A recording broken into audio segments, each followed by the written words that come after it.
Hey FitFam, RJ here, and today I'm going to show you how to effectively use the kettlebells. So the first thing, even before you start to work out with them, you need to know how to lift them.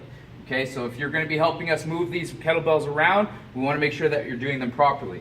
So I'm going to start with this heaviest weight here, and again, these kettlebells could be anywhere on the floor, so we want to make sure that we effectively use our bodies so that we don't hurt or pre-fatigue something even before we start the workout. So I'm going to grab this 80-pound kettlebell, and as you can see, this kettlebell's in the way. So what I would do is I would get in close to it, get it inside my body, and I would just slide it over. Okay, simple like that. Now I'm in an effective position to be able to lift this weight. When you're lifting this weight, you want to get down nice and low like you're going to do a squat, feet outside of the kettlebells, lift through your hips, then you're going to walk it out. Waddle it out, keeping a straight, flat back. You don't want to be hunched over because even that small little, like that, can put a muscle out of place. Okay, so when you're putting it down, bend the knees. Never drop these weights, especially on this flooring. The reason being is because it will put a hole in the flooring, and these are heavy weights. Also, it could put your back out. So now we're going to go to the second one. I'm going to go a little bit lighter here. I'm going to grab this 50. Again, I want to get as close to it as possible. The great thing is that I can slide it over, bring it between my legs. Again, lift and drive it over. Waddle over, keep my body locked. When I'm putting it down, drop it down. Even the light weights, if they are lighter to you, you still have to effectively pick them up because of the fact that even if you do one thing wrong, again, you can put something out of place and you're going to be hurting for the next week or two. So I'm going to pick up a 25-pounder, I get over top of it, get it in a good position, use my legs, walk it over. And when you put it down, bend your knees. All right, so that's moving the kettlebells. First exercise I'm going to show you is a squat. So anytime with the squat, I'm going to show you from the side here, you want to make the movement come through your glutes. So what you want to do is you want to sit your butt back like you're sitting on the toilet. I know it's a funny analogy, but that's what we want to do. Is we want to sit our butt back, keeping our back flat and engaged because we don't want to have rounded shoulders and we don't want to have a rounded back. Flat back, sit your butt down. Okay, so I'll do this exercise from here. So before I lift, I never lift the weight like this.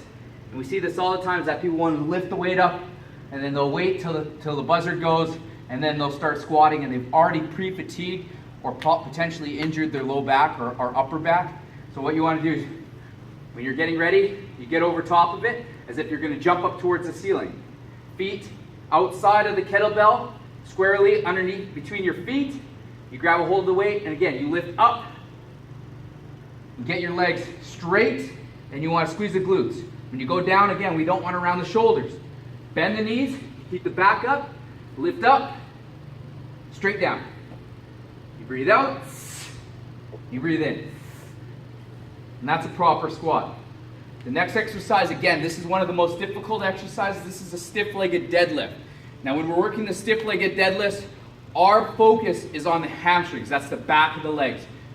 You should feel very minimal, maybe 10% into your back because it's a supporting movement, but 90% of that should come from your hamstrings. And you don't have to go all the way to the floor to make them effectively work. If you have already tight hamstrings, your range of motion might only be here, right? That's it, because you feel that engaged, and anything past where your tightness won't let you, now you're just rounding your shoulders and the movement is coming through your spine and your upper body. What we want to do is we want to make it work through the hips.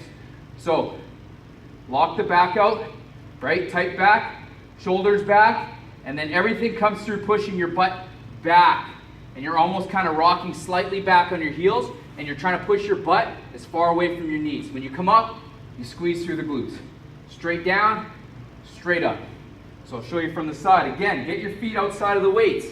And in this case, since I'm not squatting, I'm going to lift the weights. But when I lift the weights, what do I use? My legs, chest up. Now I get myself set.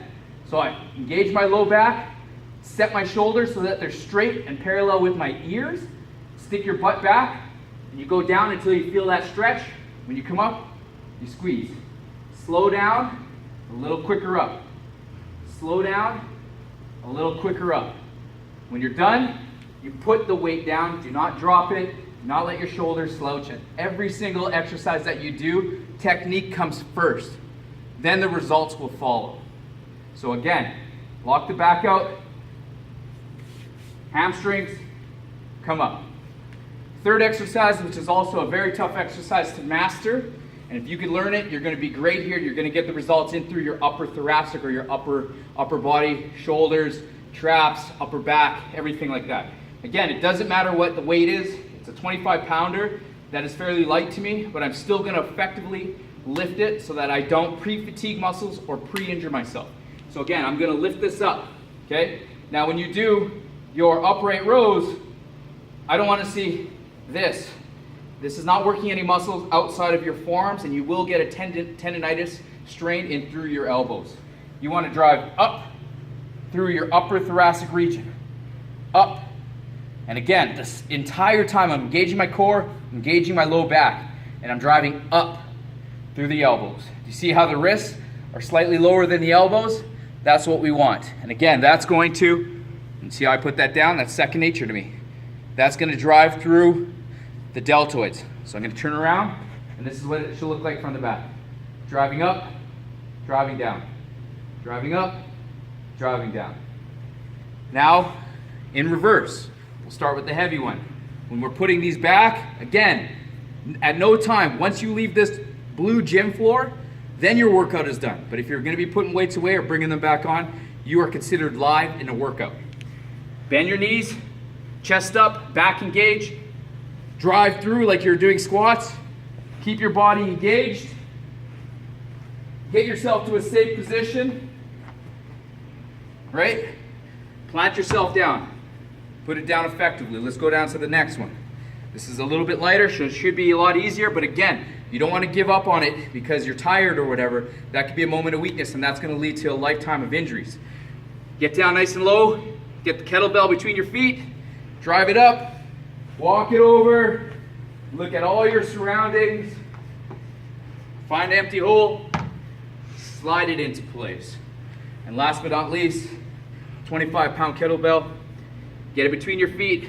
Drive it up. Walk it over. Keep it in two hands.